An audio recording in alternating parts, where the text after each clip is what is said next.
Welcome to the Financial Literacy Seminar Series. We are here today with Sojourner from the University of Minnesota, and he will talk about his work, What Will My Account Really Be Worth? Welcome, Aaron.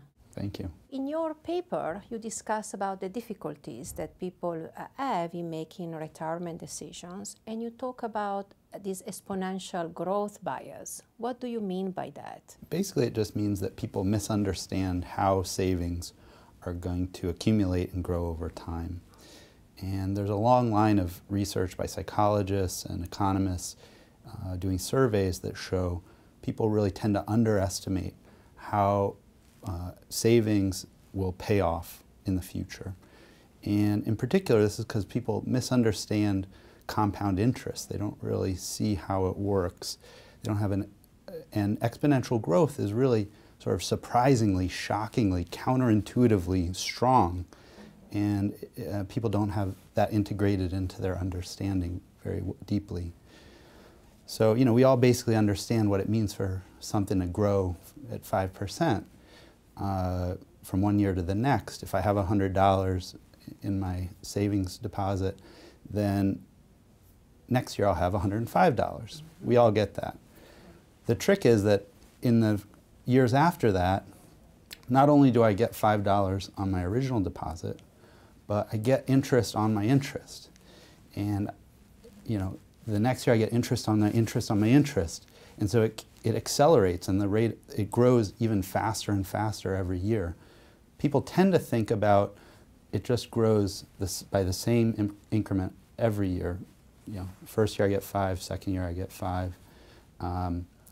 And over short time frames, it looks about the same. So people have this approximation in mind. It's pretty good. But over longer terms, it's seriously misleading, and people really underestimate the power of exponential growth. So you might think if I have $100 invested 5% over 20 years, well, if I'm getting an extra $5 each year, it'll double in 20 years. Mm-hmm. But really with the compound growth, with exponential growth, it takes less than 15 years to double. So I'm off by, you know, a third or a quarter. And so this is really important because retirement savings is all about making a trade-off between I'm going to give up something I want now, so consuming something I want to enjoy right now, and I'm going to put that money aside and I'm going to let it grow because it's going to pay off for me later on. When I retire, I'm going to have that money there to finance the things I want to do then, travel and pay for rent and food. So if I don't understand how big a payoff I'm going to get in the future, then I don't understand how much I should save now. So actually this bias might affect not just the accumulation side, but also the decumulation side. Yeah, absolutely, it does.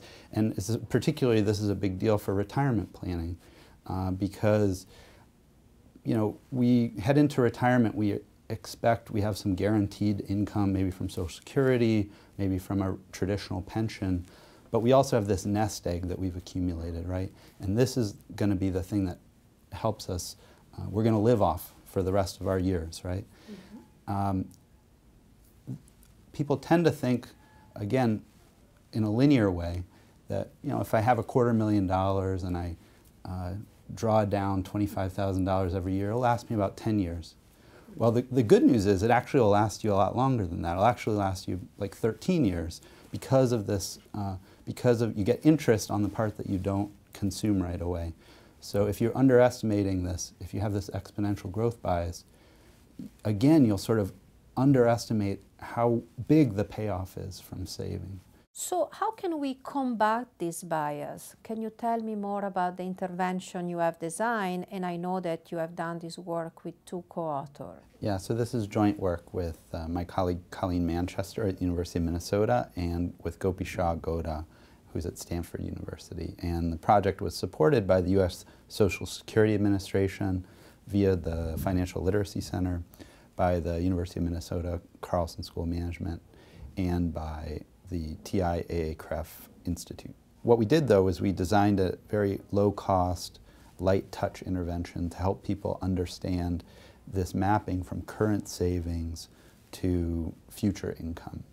And it basically just provides a very simple projection of if I start saving an additional $100 per pay period, $50 per pay period, how much additional income will I have in retirement? And this depends on the age and the rate of return and retirement age that we assume. The projection was just delivered through the mail. It's basically just a graph, but it just helps people understand this mapping. And we also gave people access to an online tool they could use to put in their own assumptions and put in their own particulars and explore this relationship more deeply. So again, it's just a very, there's nothing super innovative about the intervention. It's similar to a lot of online calculators or things that are already out there. But what's really special about this study is that we were able to document rigorously sort of what the impact of it was and whether or not it had an impact. I think this idea is very clever, and but the big question is, does it work? Yeah. Right. So how did you evaluate this intervention, and how can we figure out whether it is effective or not? The way we measured the effect of this intervention, this very light touch intervention, was we used a field experiment with the 17,000 employees at the University of Minnesota across all the campuses. And so we randomly assigned some of them to receive the intervention and other ones not to receive it. And we know there's no difference systematically between these groups because we just flipped a coin to assign them. And we sent some of them the intervention. We didn't send it to the control group. And then later on, we could measure differences on outcomes. So in terms of outcomes, we, in cooperation with the University of Minnesota's Office of Human Resources, we were able to see how much each individual employee was saving before the intervention in an optional retirement plan, a supplemental retirement plan. And then after the intervention, we could see how much they were saving and whether they had made a change in what direction, things like that. We also administered a follow-up survey to ask people more detail about the retirement planning process and their attitudes towards savings and their understanding of the savings process and things like that, which gives you a much richer view of sort of the mechanisms by which this intervention might work.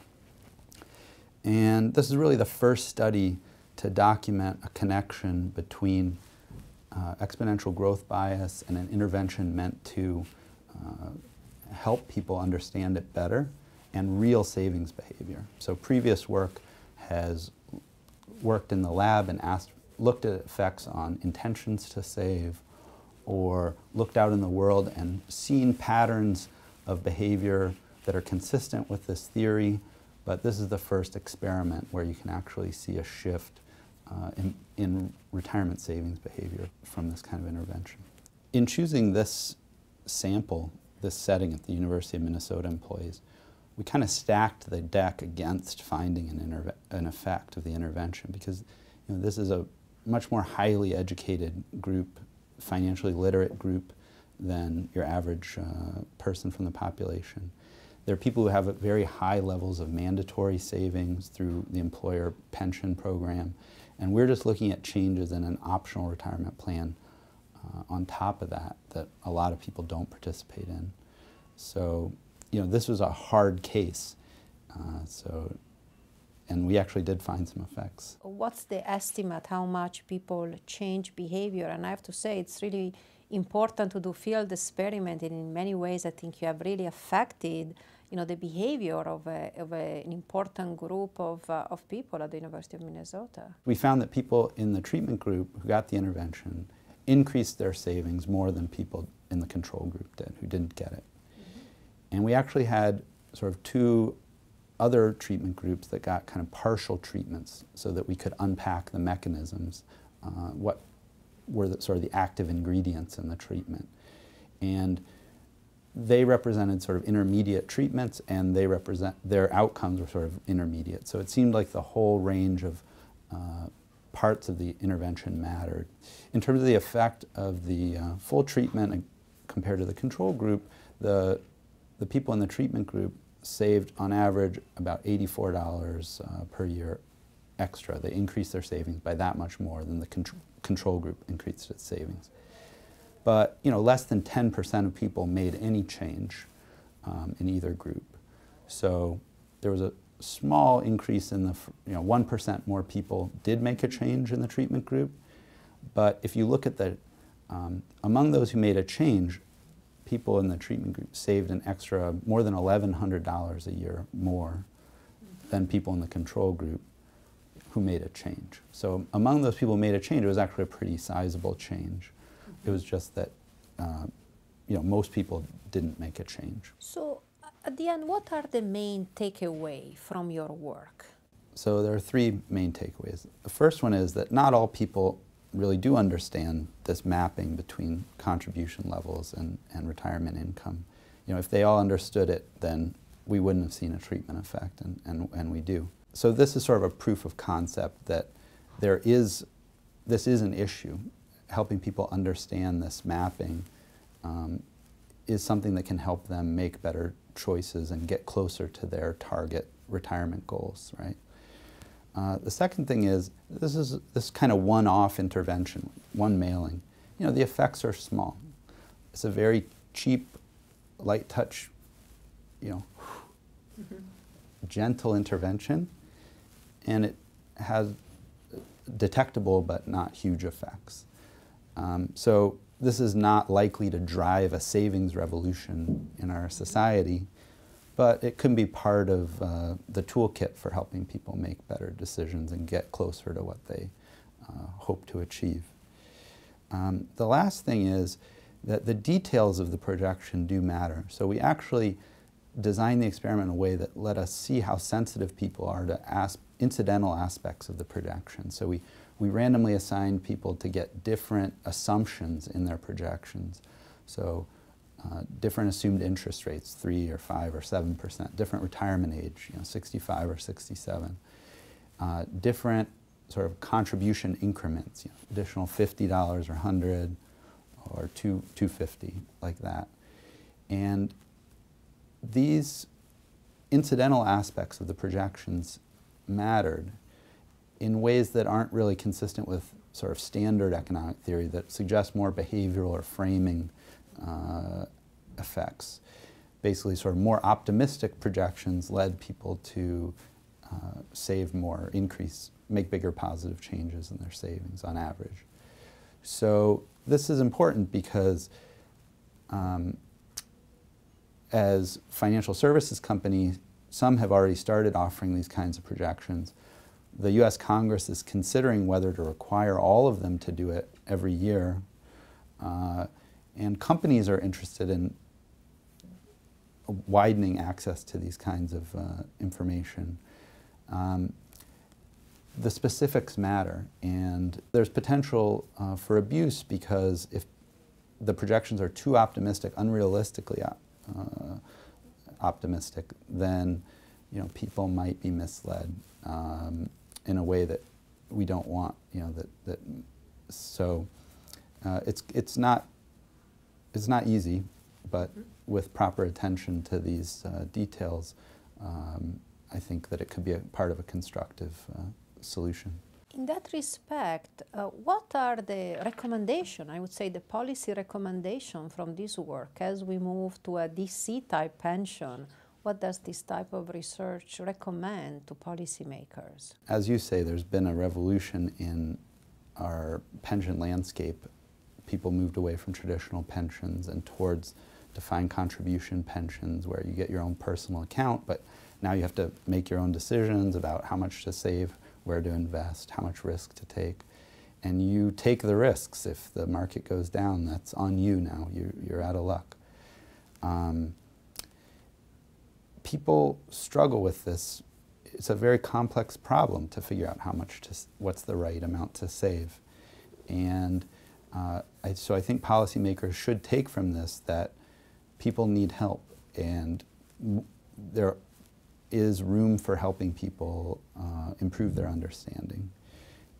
This is, again, a proof of concept. A very light touch, gentle intervention actually shifted savings behavior, which is hard to shift. A lot of things don't shift it.